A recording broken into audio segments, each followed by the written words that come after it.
আপনি যে ঋণ নিয়েছেন সে ঋণের সুদ টানতে হচ্ছে বাংলাদেশকে, বাংলাদেশের প্রতিটা জনগণ সে ঋণের সুদ টানছে। আমরা যে সুদ টানবো, আমরা যে ঋণ নিব, সেই বিষয়ে আপনি কার থেকে অনুমতি নিয়েছেন?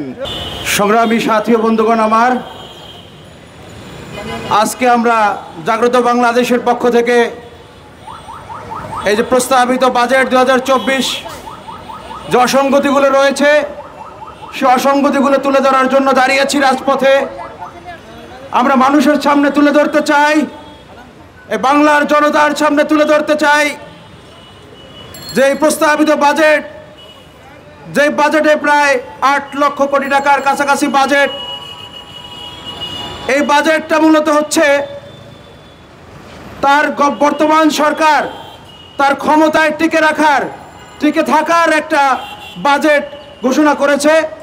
কি উপায় সেই টিকে থাকার প্রক্রিয়াটা চলছে আমি তুলে ধরবো জনগণের সামনে। আজকে আমরা জানি আমাদের বর্তমান বাংলাদেশের যে পরিমাণ ঋণ রয়েছে, সে ঋণের এই বাজেটকে পার্সেন্টেজ করলে বর্তমানে 41% ঋণের বাংলাদেশ ঋণগ্রস্ত 41%।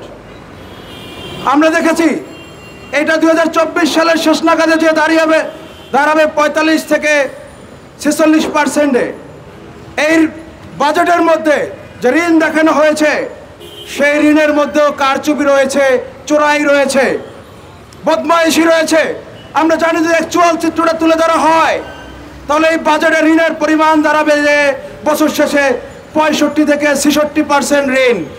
তাহলে আপনারা বুঝতে পারছেন, প্রিয় দেশবাসী, আপনারা বুঝতে পারছেন যে একটা বাজেটের যদি 60 থেকে 65% শুধু ঋণ থাকে তাহলে তার অর্থনৈতিক পরিস্থিতি কোথায়, কেমন দেউলিয়া পরিস্থিতিতে চলে গেছে অর্থনীতি আজকের। আমরা দেখলাম এই যে বাজেট ঘোষণা করা হলো সেখানে এই 7,97,000 কোটি টাকার বাজেটের মধ্যে 5 লক্ষ কোটি টাকা কর থেকে তোলা হবে, বাকি 2 লক্ষ কোটি টাকা আবার ঋণ নেওয়া হবে। আমরা দেখলাম এই 5 লক্ষ কোটি টাকার মধ্যে এ যাবৎকাল করের ইতিহাস দেখলে দেখব যে অর্ধেকের বেশি কর কখনোই তোলা যায়নি। তাহলে যদি বলি এই 5 লক্ষ কোটি টাকার কর তোলার জায়গায় 2.5 লক্ষ কোটি টাকা তুলতে পারেন, তাহলে আপনাকে আবার ঋণ নিতে হবে 2 লক্ষ আর 2.5 লক্ষ 4.5 লক্ষ কোটি টাকা। আপনি যে ঋণ নিয়েছেন সে ঋণের সুদ টানতে হচ্ছে বাংলাদেশকে, বাংলাদেশের প্রতিটা জনগণ সে ঋণের সুদ টানছে। আমরা যে সুদ টানবো, আমরা যে ঋণ নিব, সেই বিষয়ে আপনি কার থেকে অনুমতি নিয়েছেন? বাংলার জনগণ 1971-এ তাদের হৃদয়ের রক্ত ঢেলে দিয়েছিল। আমার পূর্বপুরুষের ইতিহাস, রণাঙ্গনে জীবন দেওয়ার ইতিহাস, সে জীবন দিয়েছিল এই দেশ থেকে বৈষম্য দূর করার জন্য, সে জীবন দিয়েছিল মানুষের আর্থিক মুক্তির জন্য, সে জীবন দিয়েছিল মানুষের মুক্তি অর্জনের জন্য। কিন্তু আমরা দেখেছি তখন সেই পূর্ব পাকিস্তান পশ্চিম পাকিস্তান করে, পশ্চিম পাকিস্তানের সব ধরনের সুবিধা ছিল, পূর্ব পাকিস্তান ছিল একটা অভাগার ভাগার। সেই জায়গায় আজকে আমরা লক্ষ্য করছি আমাদের বাজেটের মধ্যেও যে উন্নয়ন খাতে বরাদ্দর নামে সবগুলো শহর কেন্দ্রিক বরাদ্দ হচ্ছে, সবগুলো জেলায় সমভাবে এই বাজেটের অংশ যাচ্ছে না কেন? আমাদের জনগণের হয়ে এদেশের সরকারের কাছে প্রশ্ন। বৈষম্যের সমবন্টন হয়নি। আমরা দেখেছি যে আমলাতান্ত্রিক জায়গাগুলো সরকারের দোসরদের সুবিধা দেওয়ার জন্য বিশেষ বিশেষ খাতে স্পেশাল বাজেট দেওয়া হয়েছে, কোনো খাতে বাজেটই নেই। আমরা দেখেছি রাষ্ট্রের সামাজিক ব্যয়ের নামে যে 1 লক্ষ কোটি টাকার মতো বাজেট দেওয়া হয়েছে, সেই সামাজিক ব্যয়ে খুব গর্ব করে বলা হচ্ছে সামাজিক খাতের সুবিধা আমরা বাড়িয়েছি, অনেক বেশি লোককে সুবিধা দেওয়ার জায়গাটা তৈরি করেছি। আমি বলতে চাই বর্তমানে প্রায় 10%-এর কাছাকাছি যে মুদ্রাস্ফীতি, সেই মুদ্রাস্ফীতি 10%-এ আপনি 5 বছর আগে সামাজিক খাতে যে বরাদ্দ রেখেছিলেন বয়স্ক ভাতার জন্য, বিধবা ভাতার জন্য, সেই একই বরাদ্দ এখন রেখেছেন। 5 বছরে বাংলাদেশের অর্থনীতি কতবার মুদ্রাস্ফীতির ফলে কোথায় চলে গেছে? সেই বিধবারা, সে বয়স্করা, সে সামাজিক খাতের সেই বাজেট আপনি 1 পয়সাও বাড়াননি। তাহলে এই যে প্রহসন শুধু মানুষের সামনে উপস্থাপন করবেন, এত লোককে আমরা বাজেট দিচ্ছি, এত লোককে আমরা সুবিধা দিচ্ছি, সেই সুবিধার নামে এই যে গল্প আর গাল রাস ভরা প্রহসন, এটা বন্ধ করতে হবে। আমরা দেখেছি আজকে আমি যদি ট্যাক্স পে করতে চাই, কর দিতে চাই, আমাকে 30% কর দিতে হবে, কারণ আমি বৈধ মানুষ, আমি বৈধ উপায়ে দিচ্ছি। আর যে অবৈধরা, যারা আজকে সরকারের দোসর, সরকারের চারপাশে সুবিধাভোগী যারা সরকারকে টিকিয়ে রেখেছে, সেই দোসরদের আমরা দেখেছি লক্ষ লক্ষ কোটি টাকা কর ফাঁকি। বিভিন্ন কোম্পানি আজকে যারা কর ফাঁকি দিয়েছে, সেই কর খেলাপিরা, সেই ঋণ খেলাপিরা যদি আজকে তাদের করকে সাদা করতে চায়, তার জন্য কোনো পানিশমেন্টারি অফেন্স না রেখে তাকে বরঞ্চ আরও সুবিধা দিয়েছেন। আমার জন্য ভালো মানুষ হলে 30% কর দিতে হবে। সেই কালোবাজারি, সেই অর্থ কেলেঙ্কারি এবং কর খেলাপির জন্য 15% বরাদ্দ দিয়েই 15% কর দিয়ে তার টাকা সাদা করার সুযোগ আছে। সম্মানিত উপস্থিতি, আমরা বলতে চাই জাগ্রত বাংলাদেশের আজকের এই ব্যানার থেকে, যদি 15% কর দিয়ে কালো টাকা সাদা করা যায়, তাহলে অদূর বাংলাদেশে আর কোনো ভালো মানুষ কর দিতে যাবে না, কারণ জানে কর খেলাপি হলে তখন আমি 15% দিব, আমি কেন ভালো হয়ে 30% দিতে যাব। এই যে দুর্বৃত্তায়নের, এই যে দুঃশাসনের একটা মাইল ফলক আপনি তৈরি করতে চাচ্ছেন, অবৈধ অনৈতিক সেই পাকিস্তানি বর্বর হানাদারদের মতো করে একটা আপনার আশপাশের সুবিধাভোগীদের সুবিধা দিয়ে শুধু ক্ষমতায় টিকে থাকতে চেয়েছেন। এই ক্ষমতায় টিকে থাকার বাজেট জনবান্ধব বাজেট করতে হবে।